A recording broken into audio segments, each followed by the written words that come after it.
Welcome to Philosophy Online tutorial. Today we are on post-Aristotelian philosophy and we are talking about Plotinus and Neoplatonism. And in this lecture, we'll be understanding how Plotinus philosophy started from the concept of the one. Now, a brief background of Plotinus. Now, during Plotinus' era, it was an era full of corruption back then in Greek. Now it was a dismal period in the Roman history. And why is it so? It was a period when emperors rose to power by bribing the army, who in turn assassinates those in power. Now the army were corrupt. The government also were imposing exorbitant taxes on the people. The society was going through so much problem. There were diminished resources and the empire were thrown into financial chaos. So it was an unstable period. And a period like this, what happens? What happens in a period like this? People are not really enjoying life. So what do? They seek for salvation. That's so at this period, people pinned their hope in salvation, in an eternal life far above that. Even if you don't enjoy this life, oh, our reward is in heaven. So this was what led the period into a religious period that they now looked back to the religious view of Platonism. So this situation led to a revival of Platonic otherworldliness, not just Platonic otherworldliness, but a new religious philosophy which was termed as Neo-Platonism. Neo-Platonism. Neo-Platonism. And the main emancipator of this was Plotinus. Now, Plotinus grew up in Alexandria, a city in Egypt. Now, Alexandria is a city where the Greek culture and the mystical culture beliefs of the people from the Eastern world mixed in Alexandria. The Greek culture and the mystical beliefs of the people from the East, mystical religions from the people of the East mixed. Now, Plotinus studied under Harmonius Saccas, and when Plotinus was 40, he went to Rome where he founded a school and taught philosophy. He developed large followers, physicians, poets, several women, even the people in the royal family. He was close to the Emperor Galenius and his wife. He was seen as a spiritual counselor too. Although he had weak health, but that didn't deter him from being close to people. He was very close to people, always giving listening ears to them. Also, we also understand that Plotinus never celebrated his birthday, but always called people to come and celebrate the birthday of Socrates and what is it called, Plato. Now we should also understand that Plotinus expanded, shed more light on the works of Plato. And Plato was an idealist, so Plotinus also was an idealist. We should also understand that point. Now his works was put together by his faithful disciple for Porphyry. Now moving on to Plotinus philosophy, starting from his concept of the one. Now Plotinus to Plotinus, those things that have the most reality are those things with the most unity.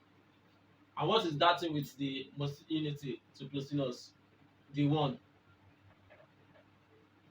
The one to Plotinus is what constitutes the most unity, and it is beyond all thoughts and not understandable. Now he's saying that it is beyond all thought and not understandable, and that if we say that we understand it, that means we can attach properties to it. But the one properties cannot be attached to the one. It is not also dividable or can be dualized. This the one to Plotinus is also God, right? We also refer to him as the the absolute, the infinite, and the Father. It is eternal to Plotinus. Now, is saying that the one is not a material something. It cannot be divided. Its properties cannot be attached to it. It can never be understood. So this in the hierarchy of what constitutes made up in the hierarchy of the primary realities, the one is at the top. The one is at the top. Now, is he went further to say that the one does not consciously act, but the fact that the one does not consciously act doesn't mean that it does not bring out other things. Now, I need you to listen to this analogy. He said that everything that came out of the one came out of necessity. It came out of proceed from the one by necessity, but not the one conscious decision to create. Now, he also said that the fact that the one is also so full that it overflows, but the fact that the one overflows does not reduce the one even one bit. It does not reduce the one. Now, he used an analogy of the sun. This analogy of the sun, we are going to be using it in moving further. Now, he said that the sun is positioned, is static, but the light from the sun reflects on earth. But when the light of the sun reflects on earth, does it reduce any part of the sun? No. You also use an analogy of someone looking into the mirror. When you look into the mirror and you see yourself in the mirror, does seeing yourself in the mirror, another part of you in the mirror, does it remove any part from you? No. So what's the term as the one, it's fully transcendent. It brings about other realities, but it can never be divided or be diminished. So that is on the one. Now, from the one, we have the second emanation, which is what? The intellect. Now, the intellect is also eternal and it is spiritual, and it is also referred to as the divine mind or spirit. It is free from all imperfection. That is the intellect that is under the one. Now, he also move on to say that unlike the one, the one does not have distinguishable aspects, but the intellect has distinguishable aspects but can never be divided. How do I mean? This is my hand, except they cut it. This hand cannot be divided. Now, but it has distinguishable aspects, yes or no? We have the fingers, we have nails, we have elbow, and so on. So now the intellect has distinguishable aspects, two distinguishable aspects, which is what?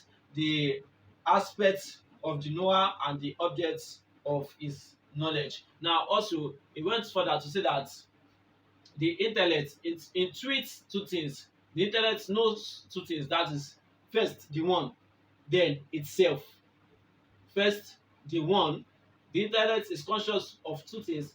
First the one and itself. Now, in knowing itself, the intellect knows that it contains all the Platonic forms. Please note that. So the intellect knows that it contains the whole of the Platonic forms. Now, however, it does not know them one after another, but intuits the whole collection in one.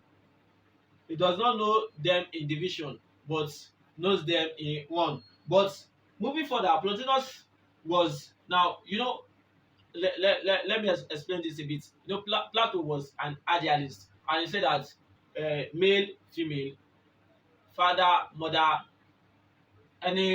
we all are human. We all are what? Human. Now, duplex, bungalow, story building, all of them are what? Buildings. So Plato viewed things universally. You understand? he view things universally. But to Plotinus, he differed from Plato that in the sense that there is not only the form of humanity but a form of Socrates as well. It's not say there's not only the form of universe but the form of Socrates as well. What is the form of Socrates? Man, know thyself. That is, there is always the individual, the forms of individuals are not the general one. Now, he's saying that each individual is given an eternal value and status in the divine mind, in the spirit realm, in the intellect. We are given an eternal value and status that is individually. Now, that is on the one which is the second, the first emancipation from the one. The intellect is the second primary reality. The third primary reality, moving down, is what we call the soul. Now, the soul is also eternal and non-physical. It is a acts as a mediator between the spiritual realm and the world of the senses. Now, according to Plotinus, the soul has two aspects. The higher part looks to intellect, and the lower part generates to the sensible world. Now, and replicates its vision of the forms within it. Now, it's saying that the the soul is the mediator between the spiritual and the world of the senses, and that is, it has two aspects: one that looks to the intellect and one that connects to the sensible world. Now, let me explain this in a simple way that we can understand. When we say mami water, mami water, they have the body, normal human body, and they have the lower part which is the fish. Now, because they have a body like human body, they can always relate with the human world. Now, because they also have the part that is of the fish, they can relate with the water world, the underworld. So that is how the soul is. It has a part that connects to the intellect and a part that connects to the sensible world. So it's a mediator between the spiritual realm and the physical realm. And also, the soul is the principle of life, growth, order, and movement in the universe. So because of this, Plotinus say that it can be identified with nature. Now, moving forward, Plotinus say that every individual human soul is an aspect of the world soul. Every individual soul is an aspect of the world soul. Once again, we are going to use Plotinus metaphor of the sun. The sun is positioned, but when the sun reflects, it reflects into different houses, different individual houses. But it is not different sun. It is still that one sun. So every individual soul is an aspect of the world soul, which is connected to the intellect. Now, Plotinus says that our souls are like light from the sun, which shines into each individual house. Each house seems to have its own light, but all of it is really the manifestation of one sun. So, the human soul duplicates the structure of the world soul, in that the higher elements within us belong to the realm of the intellect. The higher elements within us belong to the realm of the intellect. Where's the intellect? Where's the intellect? Where's the intellect? Where's the brain? Where's the mind? Where is those things that I used to think? Now, he said that the lower body and the lower element is involved with the body. So, so that is the soul to Plotinus. Now, he is also saying, he also went further to say that our soul existed before our body. And how did he prove this? He said that when the body die, the soul still exists and reincarnates. But when the soul reincarnates, it does not withhold the memories that it had in a previous body, but in a new memory. So that is that on the soul, which is the third primary reality in the hierarchical trinity made up of the one first, the intellect, and then the soul. Now, lastly, we have the material world. we have the material world. Now, to Plotinus, the soul is always restless and desires to exercise its power. The soul is always restless and always desire to exercise its power. And how does this exercise its power? Through the body. And what is the body? The body is also a material thing. It is matter. So that is how the fourth one came. The fourth one, which is the final emanation from the one, came to be. But to Plotinus, matter is non-being. Like I said, Plotinus is an idealist, just like Plato. So matter, like material things, are non-being. Okay, so however, the production of the material realm is not a creative act that happen at some point in time. As with all the higher emanations, the generation of the realm of matter is a necessary and eternal process. You know, when I was talking about the one, I said things overflow from the one, it's not conscious, but it's because it is naturally necessary. It is out of necessity. But we should understand that Plotinus said that matter is not being, so it does not classify it as a fourth primary reality, like the one, the intellect, and the soul. And why did he say this? We should also go back to his metaphor of the sun. You know, the sun is up there, and when the sun reflects light, light shines. But the further the light goes, the light gets dimmer.